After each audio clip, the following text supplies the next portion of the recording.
20 लाख नौकरी देने वाला जो वादा भाजपा सरकार ने करी है, दरअसल पिछले 2 सालों में 1275 नौकरियां दी है। किसने? भारतीय जनता पार्टी ने। 16 जिलों में एक भी नौकरियां नहीं। जरा सुनिएगा कितना है, अब पिछड़ रही है, यानी कि सरकार बनाना मुश्किल पड़ रहा है, यानी कि पर्सनल लॉ खत्म हो जाएगा। सिर्फ अल्पसंख्यक ही नहीं, ईसाई और अन्य धर्मों के लिए भी ये सबसे ज्यादा हानिकारक है।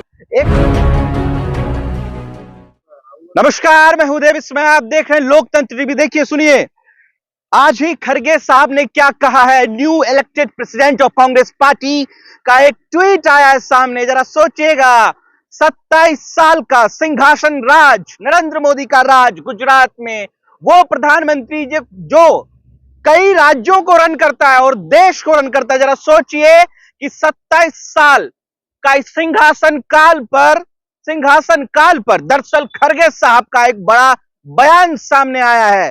क्या कहा है उन्होंने, मैं आपको पढ़ के सुनाता हूं। दरअसल खड़गे साहब ने क्या कहा, मैं आपको पढ़ के सुना रहा हूं। खड़गे साहब ने कहा, गुजरात को 20 लाख नौकरियां देने वाला सपना दिखाने वाला भाजपा ने पिछले 2 सालों में केवल 1275 नौकरियां दी है। देखिए, कल ही गुजरात हेडक्वार्टर यानी कि भारतीय जनता पार्टी प्रदेश हेडक्वार्टर गुजरात गांधीनगर से सीआर पाटिल ने क्या कहा, जरा सुनिएगा। उन्होंने दावा किया कि 20 लाख युवाओं को रोजगार देंगे, 1 लाख महिलाओं को रोजगार देंगे और उसके बावजूद 500 करोड़ रुपया गाय पे खर्च होगा। तो उसको कोट करते हुए खड़गे साहब का जरा जवाब सुनिएगा। उन्होंने कहा कि 20 लाख नौकरी देने वाला जो वादा भाजपा सरकार ने करी है, दरअसल पिछले 2 सालों में 1275 नौकरियां दी है। किसने? भारतीय जनता पार्टी ने। दूसरा उनका ट्वीट मैं आपको पढ़ के सुना रहा हूं। 16 जिलों में एक भी नौकरियां नहीं। जरा सुनिएगा कितना सटीक विश्लेषण है, मैं आपको बता रहा हूं।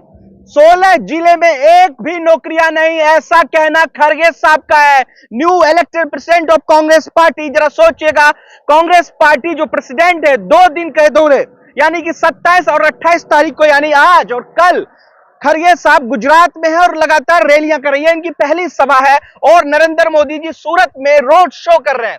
इस रोड शो के दौरान जरा सुनिएगा, हर गली मोहल्ले में दरअसल नरेंद्र मोदी साहब ने खूब प्रचार किया है। दरअसल ये प्रचार नरेंद्र मोदी साहब को इसलिए भी करना पड़ रहा है कि अब जो है पैर तले जमीन खिसकने जा रही है भारतीय जनता पार्टी की, क्योंकि इतने जो आंकड़े सामने आए हैं, आपने देखा होगा कि किस तरीके से सी वोटर सर्वे का दावा कहा जा रहा है कि पहले चरण की जो बात कही जा रही थी, यानी कि आज से ठीक 10 दिन पहले उन्होंने कहा था सी सर्वे वोटर ने कि भारतीय जनता पार्टी फिर से कम बैक कर रही है। लेकिन आज का जो आंकड़ा है वो मैं आपको बता रहा हूं। उन्होंने कहा है साफ सुथरे शब्दों में कि भारतीय जनता पार्टी जो है अब पिछड़ रही है, यानी कि सरकार बनाना मुश्किल पड़ रहा है।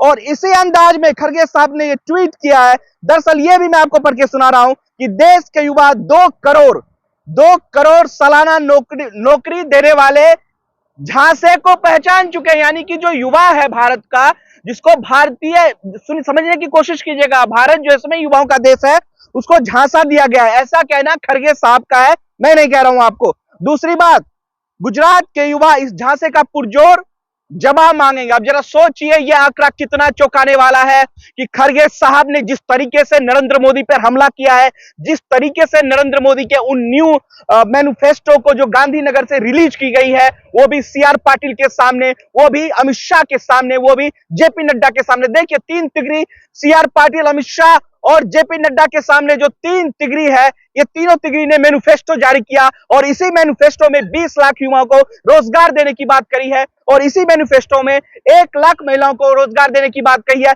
खड़गे साहब का ट्वीट मैं रिपीट करना चाहता हूं, आई रिपीट, खड़गे साहब का ट्वीट। उन्होंने क्या बोला है, जरा सुनिए। खड़गे साहब ने कहा है कि पिछले 2 साल में मात्र 1675 लोगों को नौकरी दी गई है।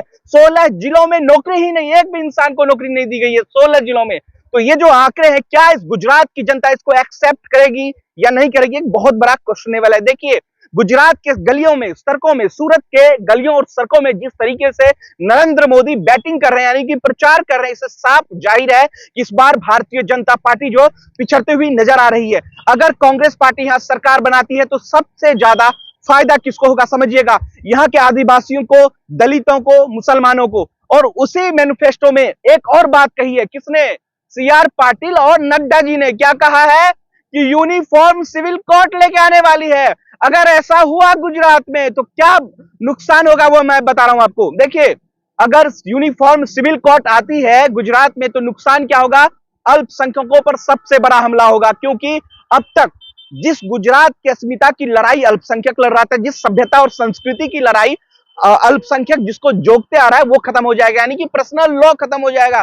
सिर्फ अल्पसंख्यक ही नहीं, ईसाई और अन्य धर्मों के लिए भी ये सबसे ज्यादा हानिकारक है।